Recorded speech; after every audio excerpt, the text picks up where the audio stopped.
ಬೆಳಗಿನ ಶುಭೋದಯ ಕನ್ನಡಿಗರೆ, ನಾವಿದ್ದೀವಿ ಇವಾಗ ಲೈವ್ ಅಲ್ಲಿ ಕೇದಾರ್ನಾಥ್ ಅಲ್ಲಿ. ಫಸ್ಟ್ ಕೇದಾರ್ನಾಥ ಅಂದ್ರೆ ಏನು ಅನ್ನೋದನ್ನ ನಾವು ಫಸ್ಟ್ ತಿಳ್ಕೊಬೇಕು. ತದನಂತರ ಇದು ಯಾವ ರೀತಿ ಸೃಷ್ಟಿ ಆಯ್ತು ಅನ್ನೋದನ್ನ ನಾನು ತಿಳಿಸ್ಕೊಡ್ತೀನಿ. ಮೊದಲು ಇಲ್ಲಿನ ಲೋಕಲ್ ಲ್ಯಾಂಗ್ವೇಜ್ ಪ್ರಕಾರ ಕೇದಾರ್ನಾಥ ಅಂದ್ರೆ ಏನಪ್ಪಾ ಅಂದ್ರೆ, ಕೇದಾರ ಅಂದ್ರೆ ಕಾಪಾಡೋನು, ನಮ್ಮನ್ನ ರಕ್ಷಣೆ ಮಾಡೋನ್ನ ಕೇದಾರ ಅಂತ ಕರೀತಾರೆ. ನಾಥ ಅಂದ್ರೆ ಭಗವಂತ ಅಂತ ಕರೀತಾರೆ. ಅದಕ್ಕೋಸ್ಕರ ಒಟ್ಟಾರೆ ಏನಪ್ಪಾ ಅಂದ್ರೆ ಕೇದಾರ್ನಾಥ ಅಂದ್ರೆ ನಮ್ಮನ್ನ ಕಾಪಾಡುವಂತ ಭಗವಂತನೇ ಕೇದಾರ್ನಾಥ ಅಂತ.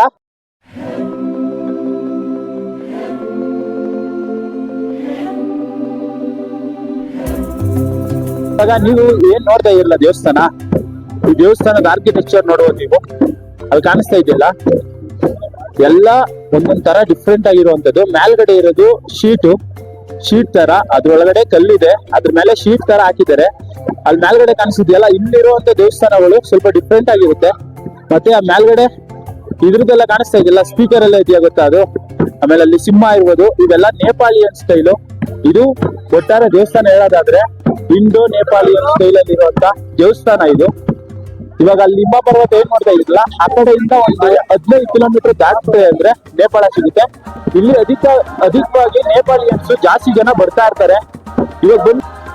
ಇವಾಗ ನೀವು ನನ್ನಿಂದ ಏನ್ ನೋಡ್ತಾ ಇದ್ದೀರಲ್ಲ, ಈ ದೇವಸ್ಥಾನ ಯಾವ ರೀತಿ ಉಟ್ಕೊಂತು ಮತ್ತೆ ಇದ್ರ ಪುರಾಣ ಹಿನ್ನೆಲೆ ಯಾವ ರೀತಿ ಏನನ್ನ ಇವಾಗ ನಾನು ನಿಮ್ಗೆ ತಿಳಿಸ್ಕೊಡ್ತೀನಿ. ಮಹಾಭಾರತದ ಕುರುಕ್ಷೇತ್ರ ರಣರೋಚಕ ಯುದ್ಧದ ಸಂದರ್ಭ. ಒಂದು ಕಡೆ ಧರ್ಮ, ಇನ್ನೊಂದು ಕಡೆ ದುರಾಸೆ, ನಡುವೆ ಸಹೋದರರ ಕಾಳಗ. ಧರ್ಮದ ಸಂಕೇತವಾದ ಪಾಂಡವರು ಗೆದ್ದೆ ಎಂಬ ಆನಂದವೋ, ಸಹೋದರರ ಮರಣವನ್ನು ನೋಡಲಾಗದೆ ಪಶ್ಚಾತ್ತಾಪವನ್ನು ಪಡುವಂಥ ಸಂದರ್ಭವದು. ಸಹೋದರರ ಸಾವಿನ ಪಾಪವನ್ನು ತೊಳೆದುಕೊಳ್ಳಲು ಶ್ರೀಕೃಷ್ಣನ ಬಳಿ ತೆರಳುತ್ತಾರೆ.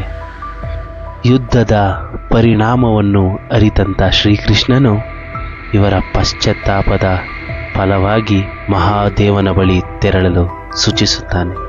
ಮಹಾದೇವನು ಕಾಶಿ ವಿಶ್ವನಾಥನಾಗಿ ತಂಗಿರುತ್ತಾನೆ. ಪಾಂಡವರು ಬರುವುದನ್ನು ತಿಳಿದು ಅವರು ಮಾಡಿದಂತಹ ಪಾಪಗಳನ್ನು ಕ್ಷಮಿಸಲಾಗದೆ ಗಂಗೆಯ ಮೂಲಕ ಗುಪ್ತ ಕಾಶಿಯನ್ನು ತಲುಪುತ್ತಾನೆ. ಅದೇ ಈಗಿನ ಗುಪ್ತ ಕಾಶಿ.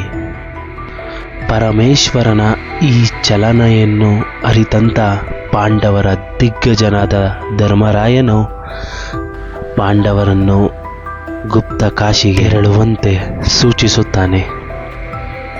ಪಾಂಡವರು ಗುಪ್ತ ಕಾಶಿಗೆ ಬಂದು ಪರಮೇಶ್ವರನ ಧ್ಯಾನವನ್ನು ಮಾಡಿ ಪರಮೇಶ್ವರನಿರುವಂತಹ ಆ ಪ್ರದೇಶವನ್ನು ತಿಳಿದು ಅವನೆಡೆಗೆ ಪಯಣವನ್ನು ಬೆಳೆಸುತ್ತಾರೆ. ಆ ಪ್ರದೇಶವೇ ಈಗಿನ ಕೇದಾರ.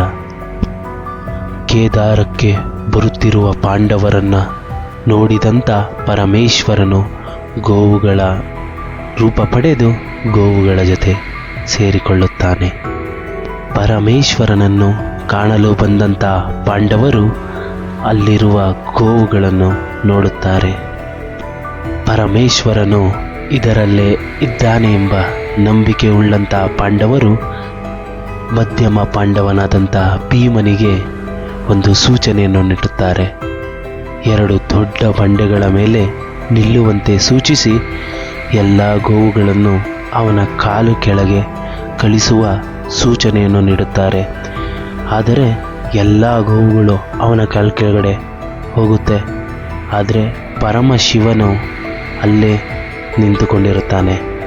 ಅವನು ನಿಂತಂಥ ಆ ಜಾಗದಲ್ಲೇ ಒಳಗೆ ಹೋಗುತ್ತಿದ್ದಂಥ ಸಂದರ್ಭದಲ್ಲಿ ಎಲ್ಲ ಪಾಂಡವರು ಸೇರಿ ಹಿಡಿದಂಥ ಆ ಭುಜದ ಸ್ವಲ್ಪ ಭಾಗವೇ ಈಗಿನ ಕೇದಾರನಾಥ.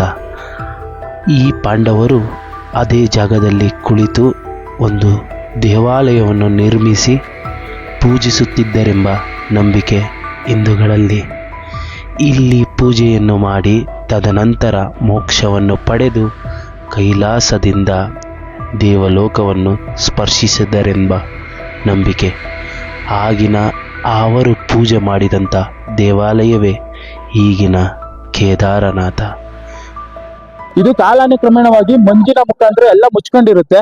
ಇದನ್ನ ಶಂಕರಾಚಾರ್ಯರು ಕಾಲ್ನಡಿಗೆಯಲ್ಲೇ ಬಂದು ಈ ದೇವಸ್ಥಾನ ಮುಚ್ಚೋಗಿರುವಂತ ದೇವಸ್ಥಾನನ ಇಲ್ಲಿನ ಜನರ ಪ್ರೇರಣೆಯೊಂದಿಗೆ, ಅಂದ್ರೆ ಅವರು ನೀಡುವಂತ ಪ್ರೇರಣೆಯ ಬಳಸ್ಕೊಂಡು ಇಲ್ಲಿರುವಂತ ದೇವಸ್ಥಾನನ ಮೇಲಕ್ಕೆ ತೆಗಿತಾರೆ. ಆ ದೇವಸ್ಥಾನ ಜೀರ್ಣೋದ್ಧಾರ ಮಾಡಿರೋ ದೇವಸ್ಥಾನನೇ ಈ ದೇವಸ್ಥಾನ. ಆ ಶಂಕರಾಚಾರ್ಯರೇ ಈ ಶಂಕರಾಚಾರ್ಯರು ಈ ಮೂರ್ತಿಯನ್ನ ನಿರ್ಮಿಸಿರೋರು ಯಾರು ಅನ್ಕೊಂಡಿದ್ದೀರಾ? ಅದೇ ನಮ್ಮ ಕರ್ನಾಟಕದ ಹೆಮ್ಮೆಯ ಅರುಣ್ ಯೋಗಿರಾಜ್ ಸರ್ ಇದ್ದಾರಲ್ಲ, ಅವರೇ ನಿರ್ಮಿಸಿರುವಂತ ಮೂರ್ತಿ ಇದು ಶಂಕರಾಚಾರ್ಯರದು. ಏನಾದ್ರೂ ಮಹಾಭಾರತದಲ್ಲೇ ಅತ್ಯಂತ ಬಲಶಾಲಿ ಅಂದದು ಯಾರಾದ್ರೂ ಇದ್ರೆ ಅದು ಯಾರು ಅಲ್ಲ, ಭೀಮ. ನಳರಾಜ ಭೀಮ, ಅವನ ತೋಳ್ಬಲಗಳಿಂದನೇ ಎಷ್ಟೊಂದ್ ಜನನ ಮಣ್ಮುಕ್ಕಿಸಿರುವಂತ ಭೀಮ. ಇವಾಗ ನೀವು ನನ್ನ ಹಿಂದೆ ಏನ್ ನೋಡ್ತಾ ಇದೀರಲ್ಲ, ಇದನ್ನ ಭೀಮಶಿಲೆ ಅಂತ ಕರೀತಾರೆ. ಇದನ್ನ ಯಾಕಪ್ಪ ಭೀಮಶಿಲೆ ಅಂತ ಕರೀತಾರೆ ತಿಳ್ಕೊಳ್ಳೋಣ ಇವಾಗ ಈ ದೇವಸ್ಥಾನ ಏನ್ ನೋಡ್ತಾ ಇದೀರಲ್ಲ, ಈ ದೇವಸ್ಥಾನ ಎಷ್ಟು ಶಾಂತ ರೀತಿಯಲ್ಲಿದೆಯೋ ಅಷ್ಟೇ ಭಯಾನಕರವಾದಂತ ಮತ್ತೆ ನಿಗೂಢ ಉಳ್ಳಂತ ದೇವಸ್ಥಾನ.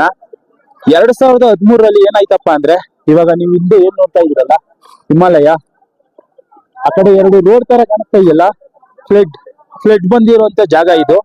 2013ರಲ್ಲಿ ಏನಾಗುತ್ತಪ್ಪ ಅಂದ್ರೆ, ಹಿಮಾಲಯ ಒಟ್ಟಾರೆ ಒಂದೇ ಸಲ ಹೆವಿ ತಾಪಮಾನದಿಂದ ಏನಾಗುತ್ತೆ ಅಂದ್ರೆ ಒಂದೇ ಸಲ ಕರಗಿ ನೀರಾಗಿ ಅಧಿಕ ಪ್ರಮಾಣದಲ್ಲಿ ಬಂದಂತ ಇದು ಏನ್ ಮಾಡುತ್ತೆ ಅಂದ್ರೆ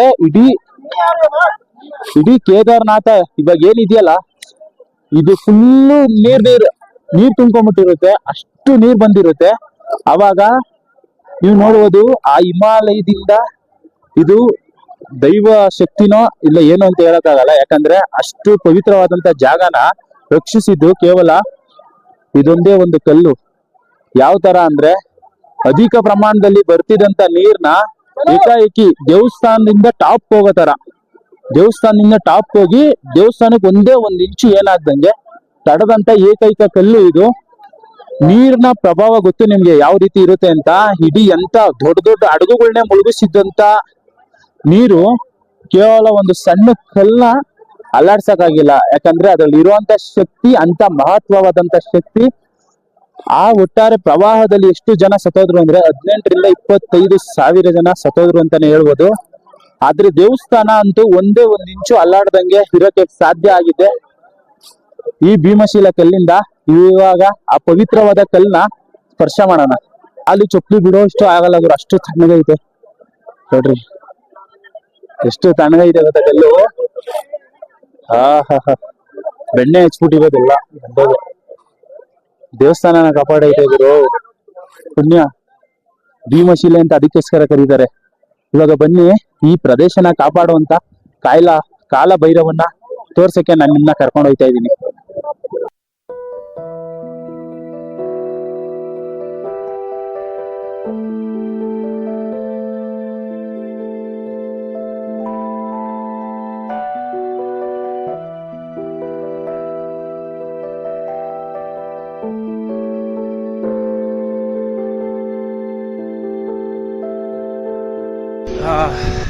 ಇವಾಗ ನಾನು ನಿಮ್ಮನ್ನ ಕರ್ಕೊಂಡು ಹೋಗ್ತಾ ಇದ್ದೀನಿ ಈ ಪ್ರದೇಶನ ಕಾಯುವಂತ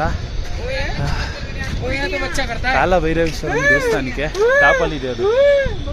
ಇವಾಗ ಹೋಯ್ತಾ ಇದೀವಿ ಬರೀ ಅಲ್ಲಿಗೆ ಟಾಪ್ಗೆ. ಇನ್ನೂ ಅಷ್ಟು ದೂರ ಐತೆ. ನೋಡ್ಬೋದು ನೀವು ಅಲ್ಲಿರೋ ದೇವಸ್ಥಾನಕ್ಕೆ ಕ್ಯೂ ಎಲ್ಲಿ ಗಂಟ ನಿಂತವ್ರೆ ಅಂತ. ಇಲ್ಲೋಡಿ, ಅಲ್ಲಿ ಇವಾಗ ಬರ್ತಾವ್ರು ನೋಡಿ, ಅಲ್ಲಿವರೆಗೂ ಇರೋದು ಗುರು ಕ್ಯೂ. 2 ಕಿಲೋಮೀಟರ್ ಆಗುತ್ತೆ. ಅದು ಹೆಲಿಕಾಪ್ಟರ್ ಫ್ಯಾಡು.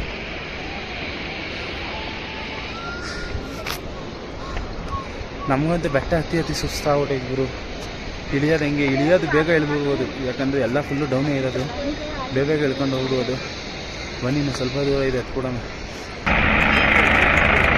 ಅದು ಬಂದ್ಬಿಟ್ಟು ಆಶ್ರಮ. ಈ ಕಡೆ ಕಾಣಿಸ್ತಾ ಇದೆ ನೋಡಿ, ಅದು ಬಂದ್ಬಿಟ್ಟು ಆಂಜನೇಯ ಸ್ವಾಮಿ ದೇವಸ್ಥಾನ. ಇವಾಗ ನಾವಿರೋದು ಕಾಲಭೈರವೇಶ್ವರನ ದೇವಸ್ಥಾನ. ನೆನ್ನೆಯಿಂದ ಬೆಟ್ಟ ಹತ್ತಿ ಸುಸ್ತಾಗಿ ಇವಾಗ ಇನ್ನೂ ಹೆವಿ ಸುಸ್ತಾಯಿದೆ ಗುರು. ಈ ಬೆಟ್ಟ ನೋಡ್ರಿ ಕಪ್ಪಲ್ಲೇ ಇರೋದು, ಹತ್ತಕ್ಕೆ ಹೆವಿ ಕಷ್ಟ ಆಗೈತೆ. ಹಂಗ ಮಾಡಿ ಹತ್ಕೊಂಡ್ ಬಂದಿದ್ದೀನಿ. ಇನ್ನೊಂದು ಚೂರು ಐತೆ, ಹೋಗ್ಬಿಡೋಣ ಬರ್ರಿ. ನೋಡ್ಕೊಳ್ಳಿ, ದೇವರು ಕಷ್ಟಪಟ್ಟರೆ ಜೀವನದಲ್ಲಿ ಸ್ವರ್ಗ ತೋರಿಸ್ತಾನೆ ಅನ್ನೋಕ್ಕಿದೆ ಸಾಕ್ಷಿ. ಅಪ್ಪ,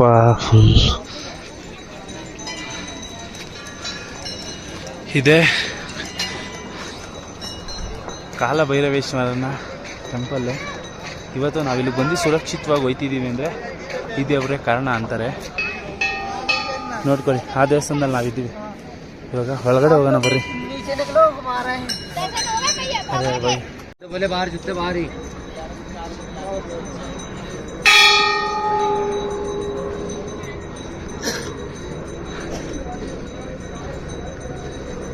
ಇಲ್ಲೆಲ್ಲ ಎಣ್ಣೆ ಚೆಲ್ಬಿಟ್ಟವ್ರು ಗುರು, ಜಾಸ್ತಿ ಎಣ್ಣೆ ಕಾಲಿಲ್ಲ.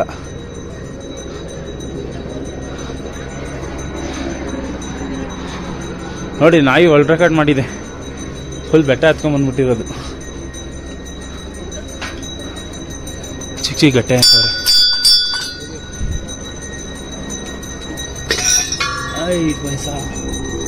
ಬೆಳಗ್ಗೆ ಗಿಫ್ಟ್ ಸಿಗ್ತೀನಿ.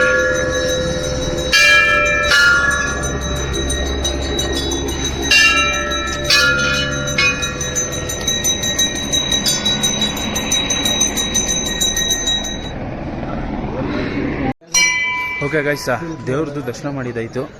ಈ ವಿಡಿಯೋದಿಂದ ತುಂಬ ತಿಳ್ಕೊಂಡಿದ್ದೀರಾ ಅಂತ ಅನ್ಕೊತೀನಿ. ವಿಡಿಯೋ ಏನಾದರೂ ಇಷ್ಟ ಆದರೆ ಲೈಕ್ ಮಾಡಿ. ಇಷ್ಟ ಆಗಲಿಲ್ಲ ಅಂದರೆ ಮುಂದಿನ ವೀಡಿಯೋದಲ್ಲಿ ಇನ್ನೂ ಚೆನ್ನಾಗಿ ಮಾಡೋಕ್ಕೆ ಟ್ರೈ ಮಾಡ್ತೀನಿ. ಸಬ್ಸ್ಕ್ರೈಬ್ ಮಾಡ್ಕೊಳ್ಳಿ ಅಂತ ಹೇಳ್ತಾ ಈ ವಿಡಿಯೋನ ಇಲ್ಲೇ ಎಂಡ್ ಮಾಡ್ತಾಯಿದ್ದೀನಿ. ಸಿಗೋಣ ಮುಂದಿನ ವೀಡಿಯೋದಲ್ಲಿ.